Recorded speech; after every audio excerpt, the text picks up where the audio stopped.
নমস্কার বন্ধুরা, আমার আরেকটি ভিডিওতে সবাইকে স্বাগত। আমি আজ চটজলদি মুখরোচক একটি খাবার বানিয়ে দেখাবো, যেই খাবারটি শীতকালে আপনার প্রিয় সন্ধ্যের টিফিন হয়ে উঠতে পারে। এই টিফিনটি হয়তো শীতকালে অনেকেই বাড়িতে বানান, কিন্তু আমি কিভাবে বানাই সেটি আজ আপনাদের সাথে ভাগ করে নেব। বিশেষ করে যাদের হাতে সময় খুব কম তাদের জন্য একটি পারফেক্ট খাবার। তোমরা দেখতেই পেলে ফুলকপিটাকে কেটে আমি নুন হলুদ দিয়ে ভাপাতে বসিয়ে দিলাম, আর আলুটাকে কেটে আলুটার মধ্যে নুন মাখিয়ে রেখে দিলাম। কড়াইতে তেল দিয়ে এবার আমি আলুটাকে ভাজতে বসিয়ে দেবো।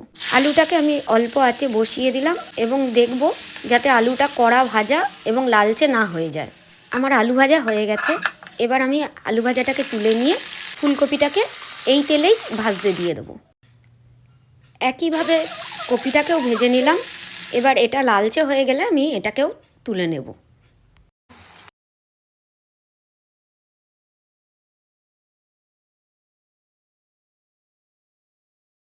দেখতেই পাচ্ছ আলু আর ফুলকপি ভাজা হয়ে গেছে। এবার ওই তেলটার মধ্যে আমি চিড়েটাকে ভেজে নেব। চিড়েটাও আমার ভাজা হয়ে গেছে, বেশি লাল করে ভাজলাম না।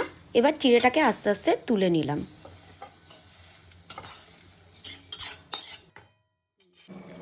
এবার আমি এর মধ্যে দিয়ে দিচ্ছি ভাজা মটর, আর দিলাম কুচনো পেঁয়াজ। এবার এর মধ্যে আমি দিয়ে দিলাম ভেজানো ছোলা, তারপর দিলাম চানাচুর আর বাদাম। সবার শেষে আমি দিয়ে দিচ্ছি জলজিরা। এটা যে যার মাপ অনুযায়ী দিতে পারো। এবার আমি সবটা ভালোভাবে মেখে নিচ্ছি। আমার সন্ধ্যের মুখরোচক টিফিন তৈরি। এবার দেখা যাক খেতে কেমন হয়েছে। এরকম আরও নতুন নতুন ভিডিও তোমাদের সামনে আমি নিয়ে আসবো। আর আজকের ভিডিওটা যদি তোমাদের ভালো লেগে থাকে তাহলে প্লিজ লাইক, কমেন্ট, শেয়ার করে দিও, আর আমার চ্যানেলটাকে সাবস্ক্রাইব করে দিও।